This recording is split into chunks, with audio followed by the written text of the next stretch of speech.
Imagine your own ethnic wear brand making 10 crores revenue. Suddenly, quick commerce changes the market. Do you quickly change your business or do you wait? I think both extremes are dangerous. If we wait too much for perfect certainty, competitors may move ahead of us. But changing half the business immediately is also risky. It can create confusion and operational problems. Welcome, everyone. Thank you for joining in. And first of all, to begin with, if you have still not subscribed to our channel, requesting you to do subscribe. That definitely motivates us to contribute in a better way. So, coming back to today's session, we live in a corporate landscape that is completely obsessed with blueprints, fire plans, guarantees. Executives demand 100% predictability before they sign off on any strategic move. But the brutal truth of today's modern landscape is that certainty is an illusion, and obsession with certainty is definitely paralyzing. So today we are going to explore the topic, the paradox of certainty. True, strategic mastery isn't about forcing the external environment to become predictable. It is about establishing an unshakable inner direction while remaining completely fluid with how we navigate to the path. It's about learning to walk through the dense fog without losing sight of our North Star. So again, I'll repeat. Um, Today's session is about exploring the paradox of certainty. It's about reconfirming that strategic mastery isn't about forcing the external environment to become predictable. It's about establishing the unshakable inner direction, which helps us to remain completely fluid while we navigate the path. It's about learning to walk through a dense fog without losing sight of our North Star. Before we talk about business models, market share, or how to scale the operations, let's look in the mirror. Strategy doesn't start in a spreadsheet. It starts in the leader's mind, in the executive's mind. So our goal in the first part is therefore fundamental. As always, we reiterate moving from reactive chaos to proactive clarity. If your mind reacts to every minor macroeconomic shift or any competitor move, what will happen is you cannot architect the long-term future. So let's look at the psychological trap that catches even the smartest leaders. As you can see over here, when ambiguity hits the market, the mind that is not anchored often defaults into two traps. The first trap is the reactive chaos, where the mind immediately tries to counterplan for an unpredictable world by writing an operation manual. And the best part is this manual often becomes obsolete the moment it is printed. The second is analysis paralysis. The forever wait for the perfect data set before making that move. But guess what? By the time the 100% data arrives, the market has already moved on. The window of opportunity is gone. So strategic mastery requires a radical shift, replacing the futile search for external certainty with the unshakable steady core.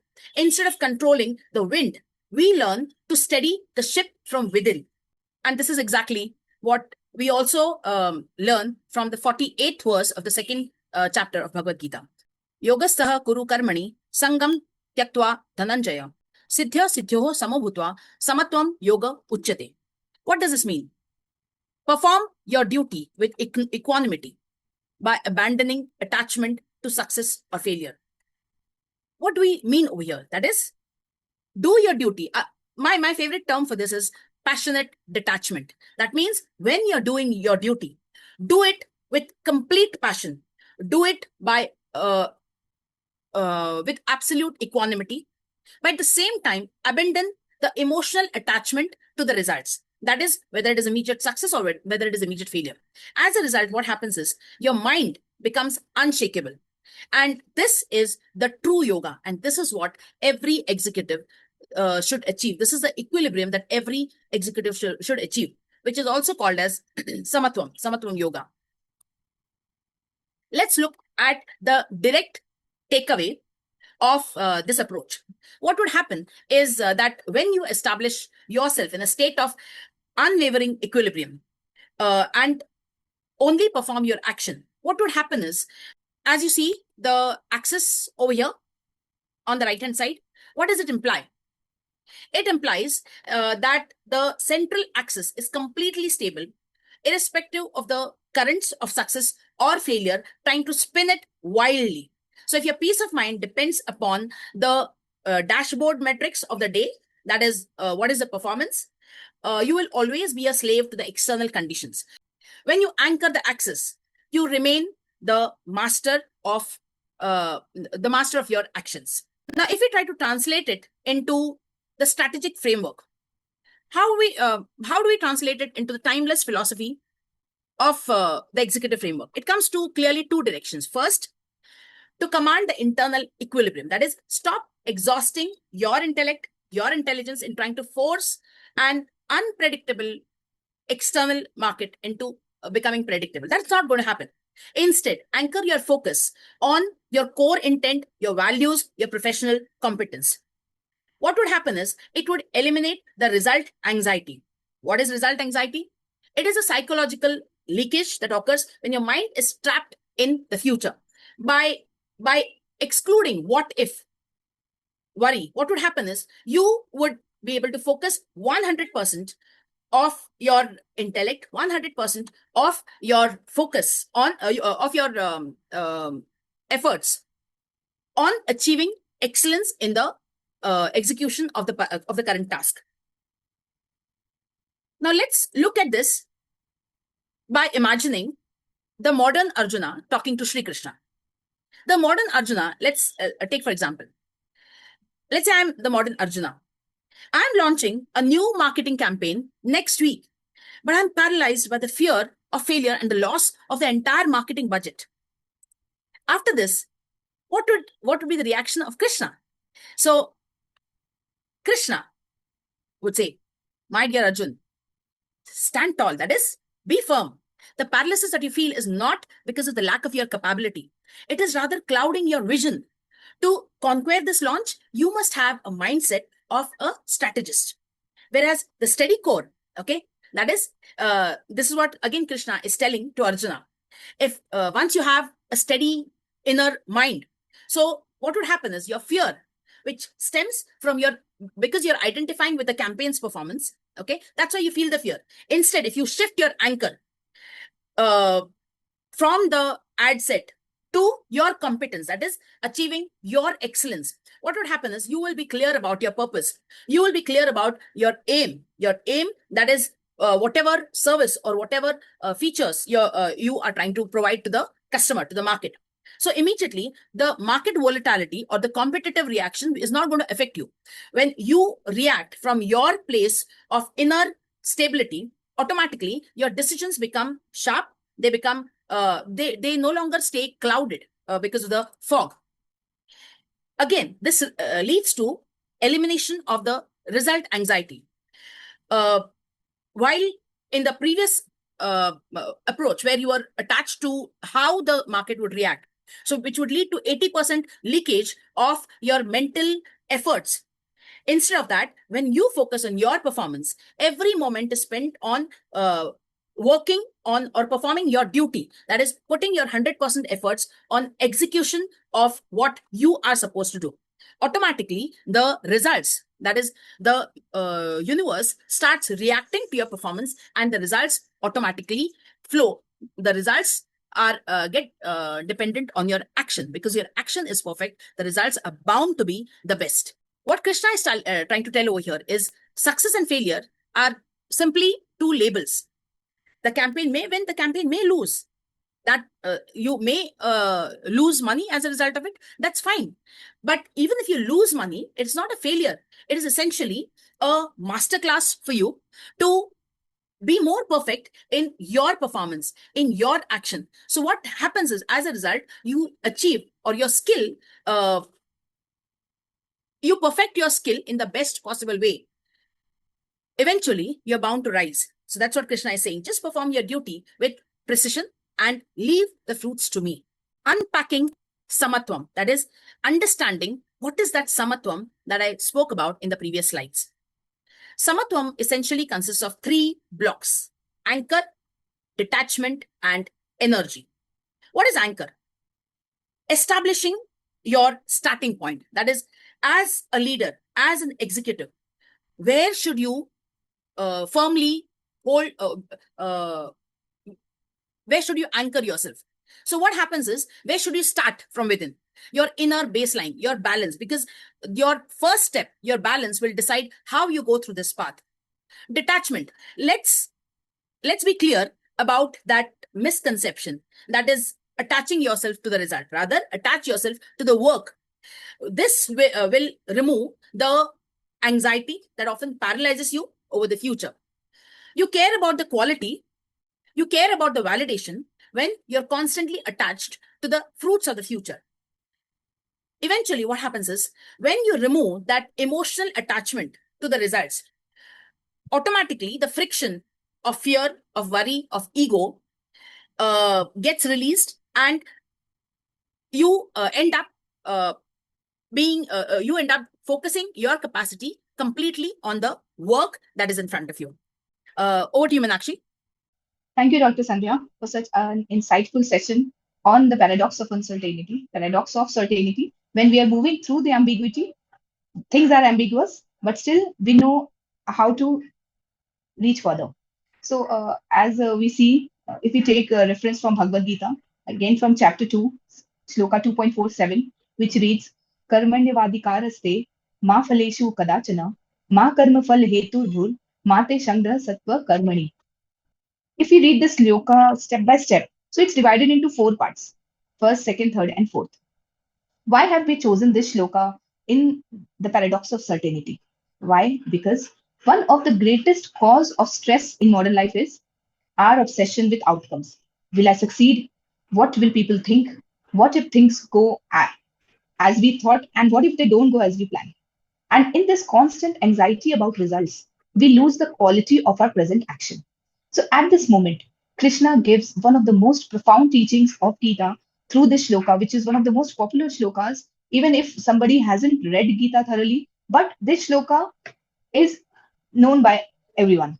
So if we read the first and the second part, Karmandivadikaraste ma phaleshu kadachana, what does it mean?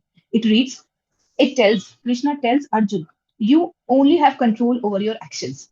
Adhikar, karma par adhikar. You only have control over your actions, but not over the fruits of those actions. Ma phaleshu kadachana. Phal par kadapi nahi. Not over the fruits of those actions. So what Krishna is trying to make, he's trying to make this distinction between what is in our control and what is not in our control. So now, if we enlist the things that in our control, they are our efforts, our preparation, our intention, our sincerity, and discipline. And what is not fully in our control are the outcomes, other people's opinions, market conditions, timings, external circumstances. So stress begins when we try to control what cannot be fully controlled. Like if we focus our mind onto those things which are not in our control, then obviously the stress is going to arise. The second line reads, Ma karma phal hetu dhur. Do not act only for the sake of results. Do not focus on results. Krishna is not saying do not have goals. He's saying do not make results the sole source of your identity and emotional stability. Again, he has brought us to think about peace, how to have that inner peace all the time. Outcome obsessed mind. I must impress everyone, which is going to result in anxiety, pressure, fear of failure. If we have karma yoga mind, I will prepare sincerely and try to give my best. Then the focus will be on with clarity and calmness.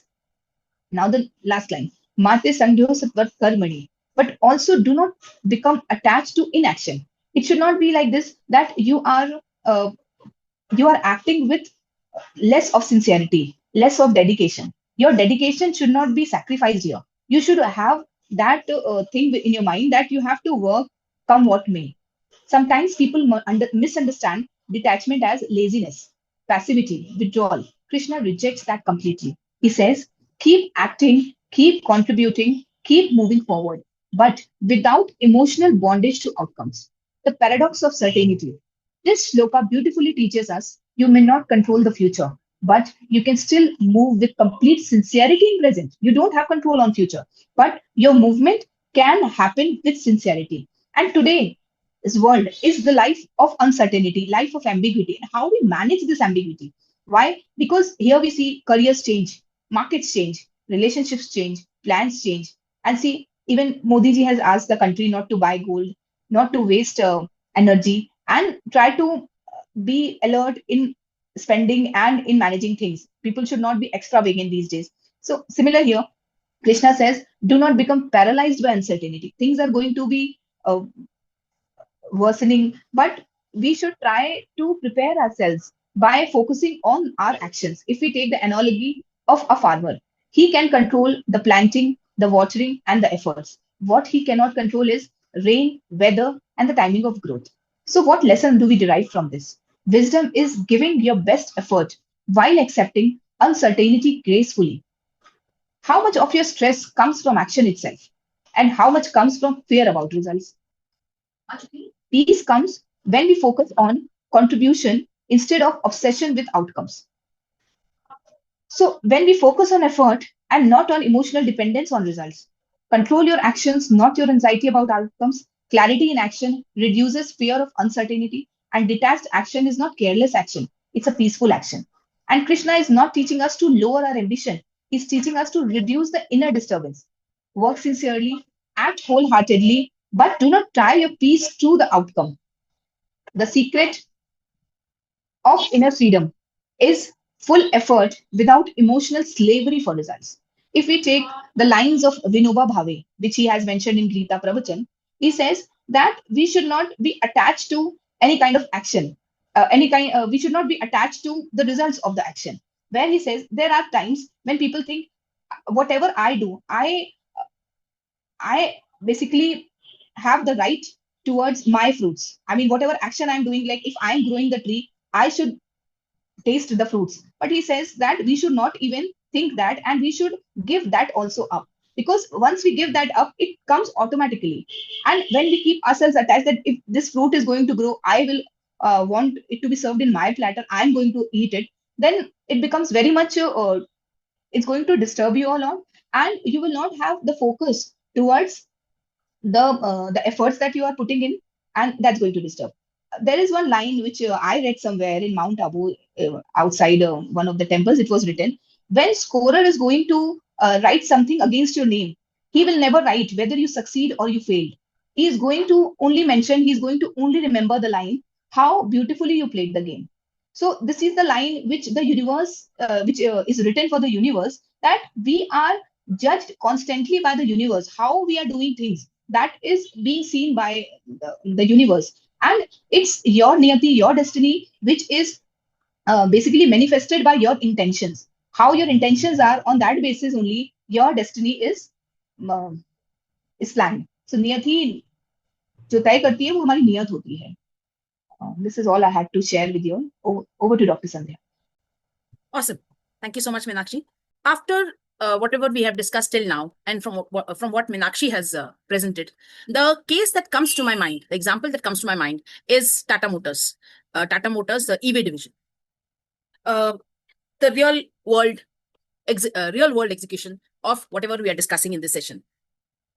Now, the reality that we faced before 2019 was that India had virtually zero public charging infrastructure. The battery procurement costs were sky high. The global technology standards were uncertain. Domestic consumer sentiment for electric cars, EV cars, was highly skeptical. A rigid mind would have looked at this as a lack of certainty and would have said, let's wait for another 10 years for the perfect situation. But instead, Tata Motors took an approach of a dual engine paradox strategy. What did they do? What is the paradox strategy that I'm talking over here? If we look at, they took an approach of strategic agility and action. First, they established a firm direction in which they would take. They made an absolute non-negotiable commitment to leading India's green mobility transition. That was their anchor. Second, they maintained highly fluid execution. That is, instead of paralyzing them by waiting for another 5 years to build a $1 billion ground-up dedicated EV platform, what they chose an agile, asset-light path. They took the highly successful internal combustion engine chassis, the Nexon. They retrofitted it with an electric powertrain. They took a measured, highly strategic gamble. They chose speed to market, real-world iterative data over theoretical perfection. So they didn't wait for the fog to clear. Instead, they drove through it with an agile vehicle. That is the dual engine strategy. So this again brings us to our primary executive framework. That is, to survive and dominate in an ambiguous world, the leadership must have two distinct components and they have to work parallelly. One is you have to have the right anchor. This represents your organizational purpose. This represents your core values, your long-term vision, your primary strategic intent. This is completely non-negotiable. This is also the North Star that we have been referring in our previous sessions. This has to remain absolutely firm, regardless of how violent the market storm becomes. On the other side, there is the sail. The sail is a highly adaptable, extraordinarily fluid. It is completely open to real-time iteration. It shifts as the wind shifts. If your sail is as rigid as your anchor, your ship is bound to capsize. It's bound to turn over. If your anchor is loose as your sail, again, you will drift aimlessly. So true leadership is about being anchored in intent, but being fluid in execution. Now, to all my audience, here is a time to put you in the hot seat. For all those watching this on the YouTube channel, I request you to look at this live scenario and tell me what choice you would make. Imagine you're running a highly successful 10 crore direct-to-customer ethnic wear brand. Suddenly, quick commerce platforms like Blinkit or Zepto explode across the Indian metros. Consumer buying patterns alter overnight.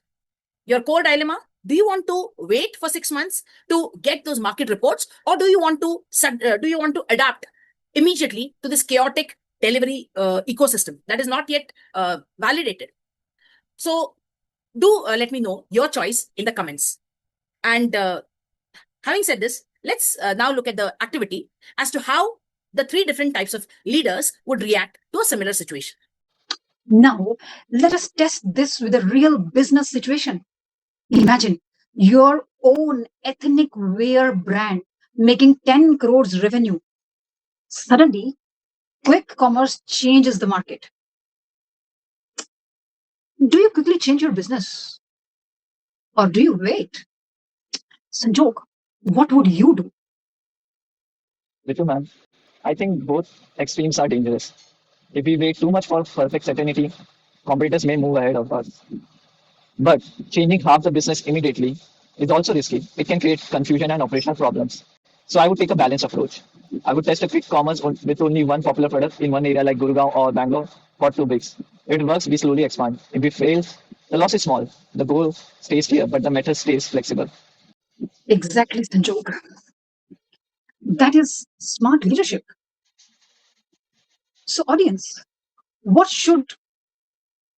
you should not let fear stop you, and you should not let excitement make you careless.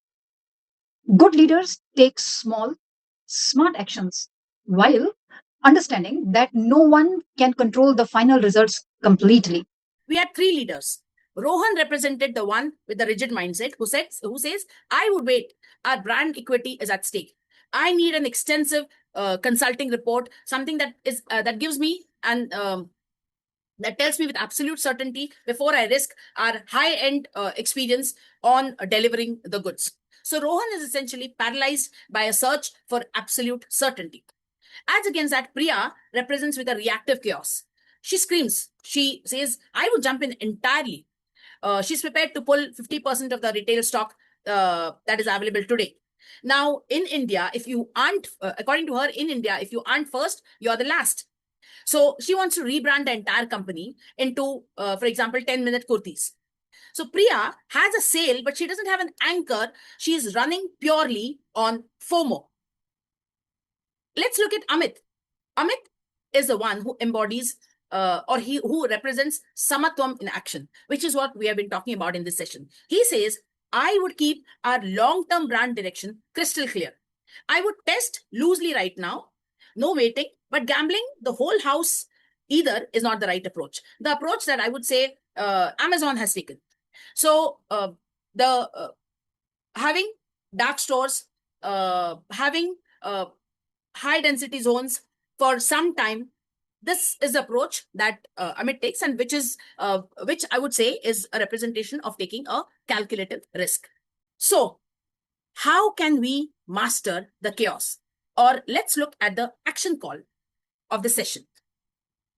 As we anchor our session today, as we go through our session today, here are the three execution steps that would serve as your, your roadmap to navigating ambiguity. First, stop waiting.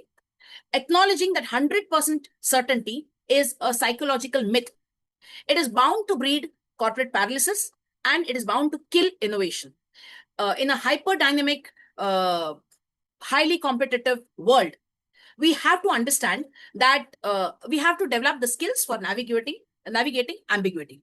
Prepare for the worst, expect the best, but take what comes.